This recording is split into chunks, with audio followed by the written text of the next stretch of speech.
Miraba tsika rehetra avana ny tokantrano izay manaraka an'ity fandarana Aim-panahy ity izay andraisanao taridalana avy amin'ny fanamasina ny amin'ny tenin'Andriamanitra izay ho zaraina aminao eto.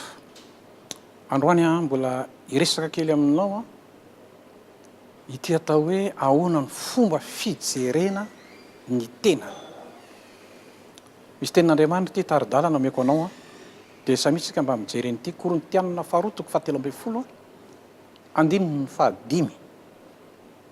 Misy an'izao teny izao amin'ny anaran'i Jesosy manao hoe: Diniho ny tenanareo na mitoetra amin'ny finoana hianareo na tsia.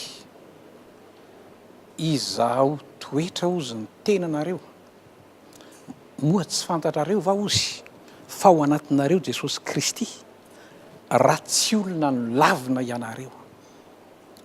Veriko indray mandeha le lohateny hoe ilaina tokoa ry havana ny tena mandinika tsara, izany atao hoe tena.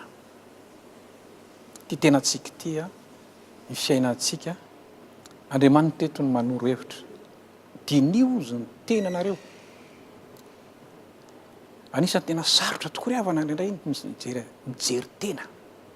Matetika ohatra ny mijery olona ny tena haitsika matetika. Fa ny mijery tena indray hitako sarotra. Fa androany ny fanamasina mpianatra antsika hoe manana ianao mba fijerevana ny tena.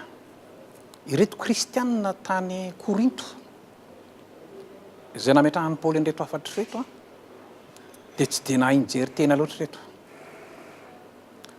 Ianao izay manaraka eto koa mba tian'Andriamanitra tsika, mba mahaizako ianao mba mijery tena. Rehefa tena zany hoe fiainanao amin'i Jesosy Kristy izany ry havana, ilaina mijery tena, ary ny tena torolalana men'Andriamanitra antsika dia izao: raha tsy mahazoto tsara ianao mijery an'ity tenin'Andriamanitra ity, tsy hainao mijery tena. Fitaratra, ny tenin'Andriamanitra dia fitaratra omen'Andriamanitra antsika. Mampirisika anao zany ny fanamasina androany mba hazoto ianao. Ozy ny soratra masina amin'ny 7 amin'ny Apokalipsy toko 1: sambatry ny miaino sy mamaky ary makato ny teny. Averiko indray mandeha le teny eto hoe mitoetra amin'ny finoana ve ianao? Finoana inona moa zany? Ny finoana ry havana tsy maintsy mipetraka amin'ny zavatra anankiray.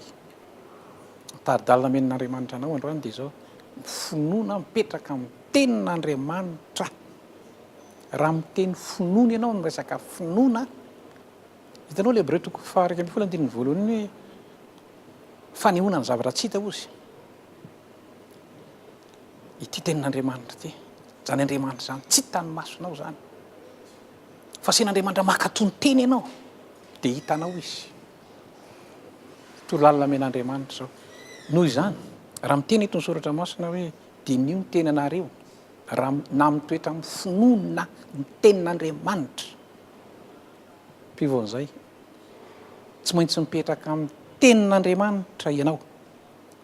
Ny kristianina tany Laodikia dia jerevo tsara fa tsisy tenin'Andriamanitra mihitsy nipetrahany. Tsy magaga raha ny tenin'ny Tompo hoe ianareo le tena mahantra ozy, mampalahelo. Ary manoro anao ozy mba hividy amiko volamena voadio tamin'ny afo. Zany ny toromarika namen'ny Tompo tamin'ny fiangonana tany Laodikia, izay tsy inona koa fa ny tenin'Andriamanitra ny tiany tenenina amin'izany. Ty tenin'Andriamanitra ity raha ny voalazan'ny soratra masina ny amin'ny obolana toko 7:9 manao hoe voadio impito ty. Ary aza miezaka manampy an'io ianao fa sao anariny. Bokin'ny Apokalipsy aza toko 2:20 mampianatra anao ary mananatra anao hoe aza manampy na manala. Ny fiangonana tany Laodikia ry havana, sady manala ny manampy, tsy misy tenin'Andriamanitra mihitsy fa zao fampianaran'olombelona. Araka ny voalazan'i Jesosy amin'ny Matteo toko 5:12, fampianaran'olombelona fotsiny, miangona miantso ny anaran'ny Tompo, fa fampianaran'olombelona ny betsaka ao anaty.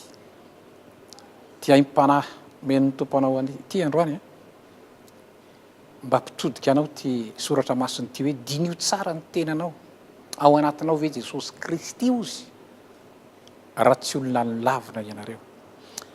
Natao hoe zanak'Andriamanitra, natao hoe olona hiakatra eny amin'ny raon'ny lanitra ry havana dia zao misy an'i Jesosy Kristy velona ao anaty. Zay ny aim-panahy androany. Zarainy ny tompo antsika ho anao zay makatoa zay mino ane ny fahasoavan'i Jesosy Kristy tompo a. Amen.